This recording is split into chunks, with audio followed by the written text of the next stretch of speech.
Jai Shri Ram. Now we come to Canto 72.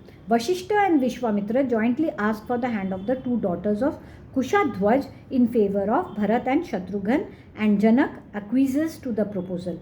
Therefore, Dashrath gets his sons to perform the rite of Samavartana and himself performs Nandi Shraddha. To the celebrated and heroic King Janak belonging to the Videha dynasty, who had finished his say, the great sage Vishwamitra, accompanied by Vashishta, addressed the following words. The royal houses of Ikshvaku and Videha are inconceivably great and immeasurably glorious. O jewel among men, there is none equal to those belonging to these two races. The sacred matrimonial alliance going to be contracted between the two houses is well matched. It is well matched in the point of physical charm as well as of riches, for Sita along with Urmila is quite becoming of Sri Ram and Lakshman. There is more to be said on this subject, O jewel among men. Let my counsel be heard. Here is your younger brother, King Kushadhwaj, who knows what is right. We sue, O jewel among men, as a wife to Prince Bharat, as also to the shrewd Shatrughan, the two other sons of Emperor Dashrath, the two daughters of this pious-minded king, who are peerless on earth in point of comeliness. O king, whereas I ask your two daughters, Sita and Urmila, for these two high-souled princes, Sri Ram and Lakshman, O Janak, all these four sons of Dashrath are full of charm as well as of youth, nay, equal in prowess to God, and the very compeers of the guardians of the spheres. Through the marriage of both these pairs, let the house of Ikshvaku be bound with ties of love. O ruler of rulers, and let your mind remain unperturbed by a feeling of diffidence in contracting a fourfold relation with the great King Dashrath, all at once a man of virtuous deeds as you are. Hearing the proposal of Vishwamitra, agreeing with the view of Vashishta, Janak forthwith submitted to both the jewels among sages with folded hands as follows. I consider my pedigree blessed that you two shining jewels among sages personally enjoin us to contract a matrimonial alliance worthy of us. Let it be so. May good fortune attend on you all. Let Shatrughan and Bharat both, whoever remain together, take to wife the said two daughters of Kushadhwaj. Let all four be four very mighty princes marry, and four princesses the same day. O eminent sage, the wise commend a wedding on the second of the following 2 days, marked by the ascendancy of the two lunar mansions bearing the name of Falgun, viz. The Purva Falguni and the Uttara Falguni, presided over by Prajapati, the god presiding over the genitals. Having made the aforesaid gentle request, rising from his seat, as a mark of respect, King Janak submitted with folded hands to both the great sages as follows. A supreme merit has been conferred upon me by you in the form of virtue, resulting from the contemplated gift of my daughters to worthy recipients. I am servant to you both in the same way as is Dashrath. Let you both be seated on exalted seats, O jewel among sages. Just as this city of Mithila belongs to Dashrath, so is Ayodhya my own city. There can be no doubt about your authority here. Be pleased, therefore, to do what is in the fitness of things. While Janak, who belonged to the line of the Videhas, was speaking thus, King Dashrath, a scion of Raghu, joyously replied to the aforesaid king as follows.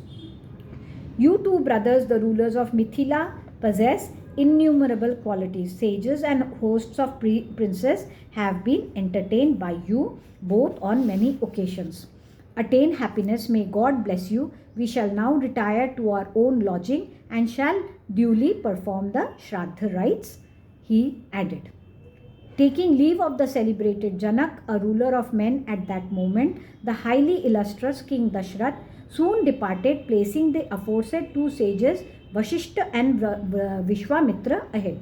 Reaching his lodging and performing the Shraddha with due ceremony, the king rose in the morning and performed the grand Samvartana ceremony with respect of his four sons, consisting in shaving of their hair on the head and the armpits, and the gifting of cows, appropriate to that time. King Dashrath, who loved his sons very much, gave away in accordance with the principles of righteousness 100,000 cows to the Brahmins for the sake of each of his 4 sons. In the name of Samvartana ceremony, with respect to his 4 sons, Emperor Dashrath, a scion of Raghu, the foremost of men, who was so fond of his sons, bestowed on that occasion on Brahmins 4 lakhs of recently calved cows that had their horns plated with gold and yielded ample milk, each with a milking vessel of bell metal, as well as abundant riches of other descriptions. Surrounded on that occasion by his sons, who had their heads shaved and had gifted so many cows, the king shone brightly like the delightful Brahma, the lord of created beings, surrounded by the guardians of the spheres. Thus ends Canto 72 in the Balakand of the glorious Ramayan of Valmiki, the work of a rishi and the oldest epic. Now we come to Canto 73. Janak escorts Dashrath and his 4 sons clad in nuptial attire to the pavilion erected for the wedding. Placing Vishwamitra and Satanand ahead, Vashisht conducts the marriage ceremony. Sri Ram and his 3 brothers clasp the hand of Sita and her sisters, singing and dancing for joy. The gods rain heavenly flowers on the brides and bridegrooms.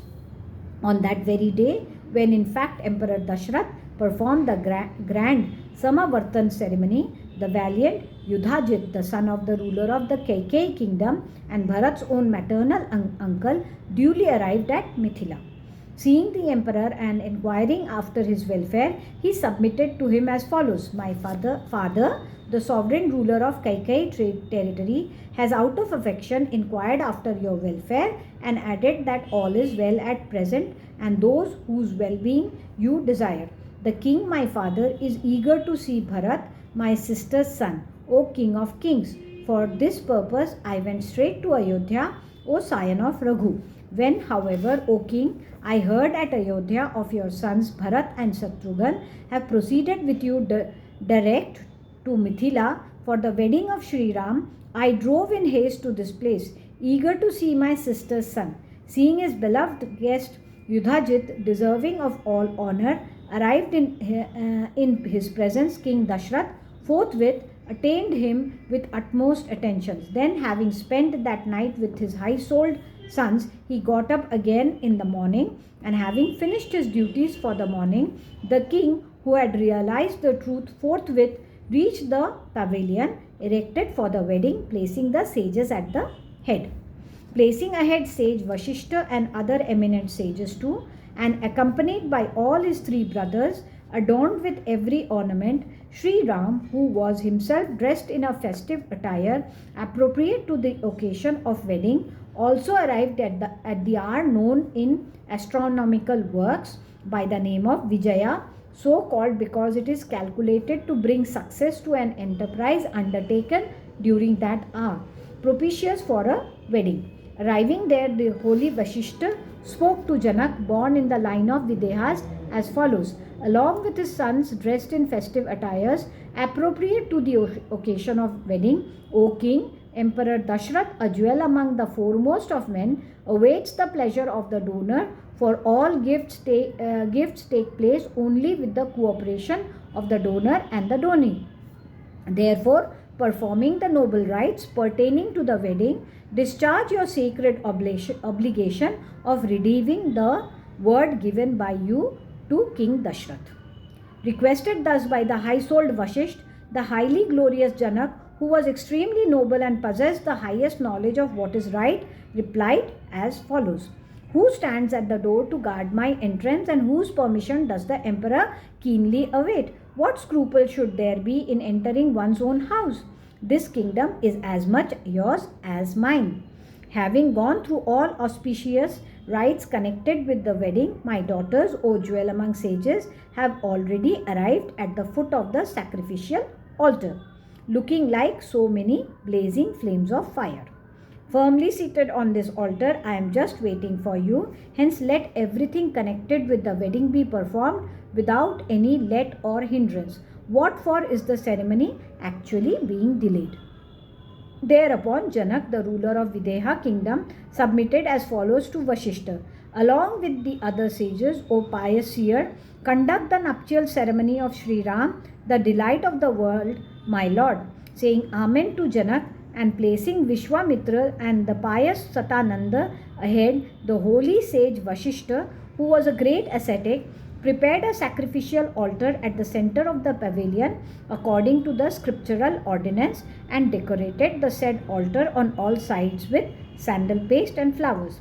He then provided it with plates of gold and jars of variegated colors containing sprouts, as well as with shallow earthenware cups also full of sprouts, vessels for incense containing incense, conches in serving the purpose of vessels, shruks, large wooden ladles used for pouring ghee on a sacrificial fire, and properly made of palasa or khadira wood about as long as an arm, with a respectable at the end of the size of a hand.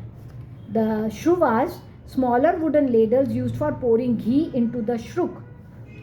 Vessels brimful of water to be offered to a deity for washing the hands, etc., with as well as with vessels full of parched grains of paddy, and smaller vessels as also with grains of unbroken rice dyed, bestrewing the altar with blades of darba grass equal in length, and placing the fire on it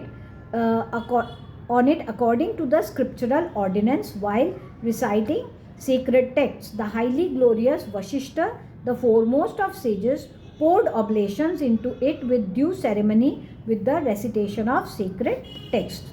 Duly escorting after that Sita, adorned with all sorts of jewels, and having comfortably seated her before the sacred fire opposite Sri Ram, the ornament of Raghu's race, King Janak then spoke as follows to Sri Ram, the promoter of Kaushalya's joy. This Sita, my daughter, is going to be your helpmate in discharging your sacred obligations. Hearing, take her hand in your own and accept her as your own. May good betide you. She is highly fortunate and will remain exclusively devoted to you, her husband, and will ever follow you as shadow. Saying so, King Janak forthwith transferred to Sri Ram's hand the water in his own hand, consecrated by the recitation of sacred texts. Signifying his will to offer the hand of Sita to Sri Ram, at that time was heard the noise of celestial kettle drums, and there fell an abundant shower of flowers rained by gods and sages, exclaiming, "Good, well done." Having thus given away Sri Ram, his daughter Sita, in the wake of water held in his palm and consecrated by the recitation of mantras, giving expression to his vow of bestowing the princess on Sri Ram, King Janak, filled with rapture, said to Lakshman, "Lakshman, come along, may good betide you, accept Urmila being given away by me, take her hand in your own, let there be no loss of time." Having requested Lakshman thus, Janak spoke to Bharat too as follows: "Clasp the hand of Mandavi with your own, O scion of Raghu." The pious king of Mithila further said to Shatrughna, "Take in your hand, O mighty armed prince, the hand of Shruta Kirti. You are all gentle and have all duly observed sacred vows of celibacy, etc.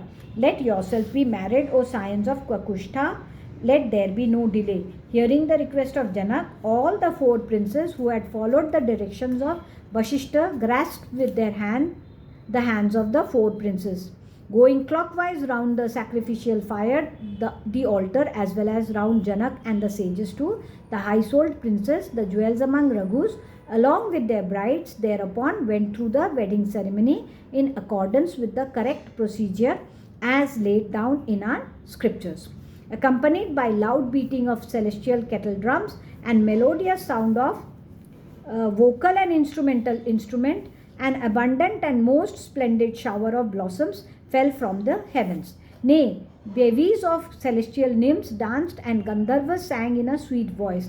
This was a marvelous phenomenon which was noticed during the wedding of the jewels of Raghu's race. While such celestial consonants of sounds prevailed with its echoes.